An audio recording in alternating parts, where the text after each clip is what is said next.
Let me ask you something right now. What if I told you that your financial future is just one idea away from exploding into abundance? What if I said the answers you've been searching for, how to create wealth, how to invest smart, how to escape the rat race already exist in the minds of the top 50 financial minds on the planet? And I got the chance to talk to them. That's right. I've sat down with billionaires, self-made entrepreneurs, hedge fund legends, tech innovators, people who turned nothing into empires. I didn't just take notes. I absorbed their psychology, their strategies, their habits. And today, I'm here to give you the keys. This is not theory. This is tested, lived, proven financial mastery. Let's dive deep into the first lesson, mastering the power of compounding in time. Because if you don't get this, the rest doesn't matter. Every single billionaire I spoke to, from Ray Dalio to Warren Buffett, emphasized one simple truth. Compound interest is the most powerful force in the financial universe. But it's not just about money growing over time, it's about starting now. You see, time is the multiplier. Every dollar you delay investing is a future fortune you're sacrificing. And most people don't realize this because they're chasing fast results instead of consistent habits. One of the hedge fund giants told me, "Tony, people overestimate what they can do in a year and underestimate what they can do in a decade." That hit me. You don't need to earn millions a year. You need to automate, invest wisely, and let time do its magic. Start early, stay disciplined, reinvest your returns, and protect your downside. That's what the greats do. They don't fall for hype. They focus on the fundamentals. The earlier you begin, the more unstoppable your financial future becomes. Because it's not about timing the market. It's about time in the market. Let compounding become your ally, and you'll be shocked at what's possible 10, 20, or 30 years from now. The only thing standing between you and that future. The decision you make today. One of the most common mistakes people make when it comes to money is thinking they can beat the system. They chase hot stocks, try to time the market, or jump on trends because someone on social media said it's the next big thing. But here's the truth I learned from sitting with the greatest investors in the world. Trying to predict the market. It is like trying to predict the weather a year from now. It's noise, not strategy. I asked Ray Dalio, one of the most successful hedge fund managers of all time, what's the key to long-term wealth creation? You know what he told me? It's not picking the right investment. It's having the right mix of investments. That's called asset allocation. It's how much you put in stocks, bonds, real estate, commodities, or even cash. It's your blueprint, your strategy, your financial defense. Because here's the thing, no one knows exactly what the markets will do. Not you, not me, not even the so-called experts on Wall Street. What the smart people do is protect themselves against what they don't know. They spread the risk. They build portfolios that can weather any storm.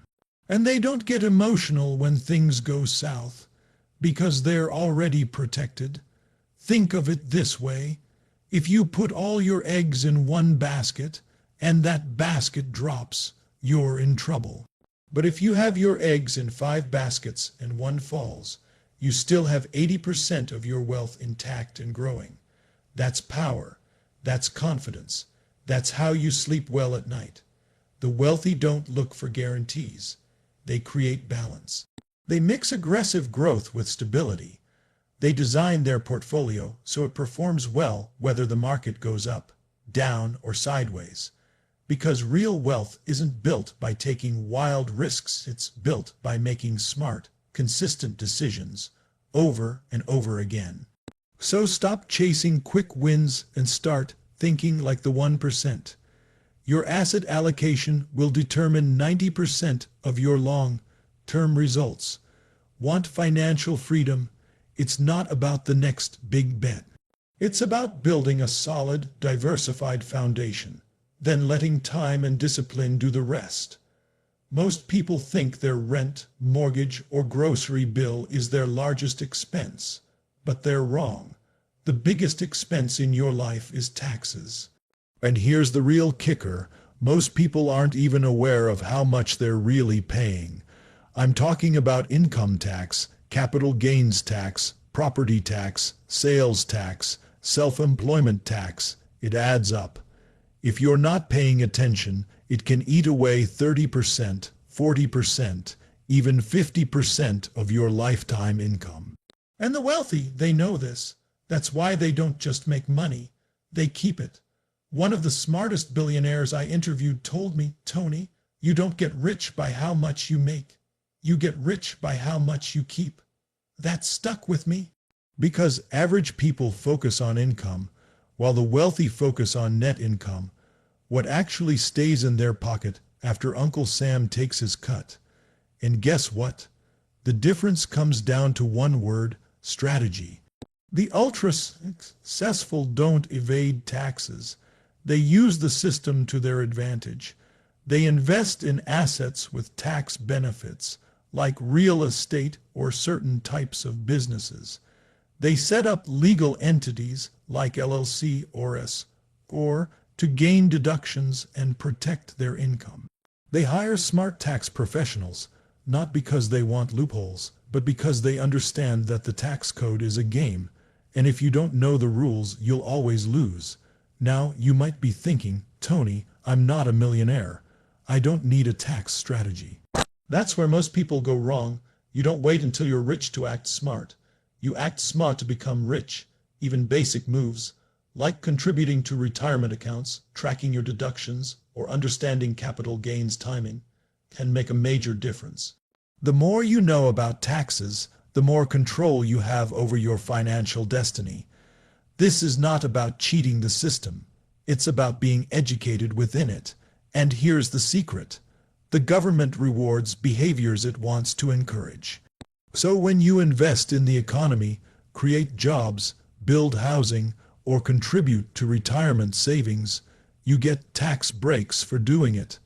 That's how the game works. So stop leaving money on the table. If you want to accelerate your wealth, learn how to protect it. Because it's not just what you earn, it's what you keep that changes your future. Let me be brutally honest. The number one destroyer of wealth is not a bad investment. It's a bad reaction. That's right. The biggest losses I've seen weren't caused by a market crash or a failed startup. They were caused by fear, panic, greed, and emotional decisions. And here's what the top financial minds all agree on. If you can't master your emotions, you will never master your money. I've spoken to hedge fund managers who control billions of dollars. You know what separates them from the average investor. It's not just their education or access to information. It's their psychology. When markets tank, they stay calm. When the media screams it's all over, they see opportunity. When everyone else is selling, they're buying. Not because they're fearless, but because they've trained themselves to respond, not react. One of them told me, "Tony, the market is a device for transferring money from the emotional to the rational." Think about that. Every time you buy high because of hype, or sell low because of fear, you're feeding the system. You're becoming a source of profit for someone else. The market punishes impulsive decisions and rewards discipline. So how do you take control? First, you have to have a plan, a strategy that's built for all seasons. When you know your long-term vision and have a diversified approach, you don't panic during short-term dips. Second, you need rules. Smart investors set stop losses, rebalancing schedules, and investment limits so they remove emotion from the equation. It's not sexy, but it works. Third, you have to change your relationship with uncertainty. Too many people are addicted to certainty, but the truth is, the market is always uncertain. The only constant is change. And once you embrace that, you stop being a victim of fear and start becoming a master of resilience. The most powerful financial skill you'll ever build is emotional fitness. If you can stay calm while others lose their heads, you will win. Not just in the market, but in life. Because when your emotions are in check, your decisions become powerful, and powerful decisions lead to powerful results. If there's one pattern I've seen again and again in every ultra-successful person I've interviewed, it's this: they don't rise alone. Every billionaire, every game changer, every financial genius I spoke with emphasized the same truth. Who you spend time with shapes your mindset, your standards, and ultimately your results. Let me put it plainly: your environment is either fueling your financial growth or killing it. If you're surrounded by people who complain about money, who live paycheck to paycheck, who think success is lucky or greedy, guess what? That energy is going to seep into your own beliefs. It'll poison your potential before you even take your first step. But flip the script. When you surround yourself with people who think bigger, who push boundaries, who talk investments, innovation, impact, everything changes. You rise to the level of the room you're in. And the most successful people engineer their room. They find mentors, they join masterminds, they build alliances with other winners, not to compete, but to grow. One billionaire told me, "Tony, the right conversation with the right person at the right time is more valuable than a year of grinding." That blew my mind because it's true. One relationship can open a door that shifts your financial trajectory forever. One piece of advice from someone who's already been there can save you decades of trial and error. So how do you build a powerful financial network? You start by showing up. You invest in communities, conferences, events, forums, places where people think differently. You bring value first. You ask questions, you listen, you serve, and trust me, people notice. Relationships are built on energy. When you bring hunger, humility, and contribution, you attract greatness. And don't forget this: your network isn't just about people who are above you. It's also about who you're lifting with you. Build circles of accountability, push each other, share books, resources, ideas. You don't need to be the smartest person in the room. You just need to not be the only one growing. Because at the end of the day, wealth isn't just numbers in a bank account. It's the relationships you build, the minds you connect with, and the legacy you shape together. This one might surprise you, because when most people think about building wealth, they think about getting, saving, accumulating. But every truly wealthy person I've ever interviewed told me the opposite. The secret to growing your wealth is giving it away. Not recklessly, not out of guilt, but with purpose, intention, and heart. Let me tell you something that shifted my life forever. You don't wait to give until you're rich. You become rich by giving. The act of giving reprograms your mind from scarcity to abundance. It says, "I have enough, I am enough, and there is always more," where that came from. That belief alone unlocks a level of freedom, creativity, and attraction that nothing else can. I sat with billionaires who have donated hundreds of millions of dollars, and you know what they all said? It wasn't about the money, it was about the impact, the meaning, the purpose. When you use your wealth to change lives, you start operating on a completely different frequency. Your goals get bigger. Your vision expands, and the world opens doors for you that never would have opened if you were just focused on yourself.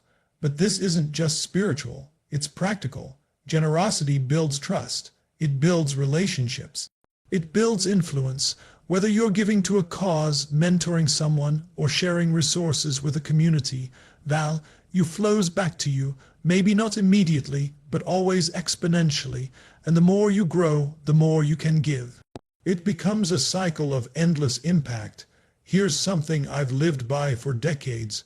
Do for others what you wish someone had done for you. If you want abundance, become the source of it. Give your time. Give your knowledge, give your resources. Even if it's just a small percentage of what you have now, start. Because when you do, you'll feel something shift. You'll stop playing small. You'll stop waiting.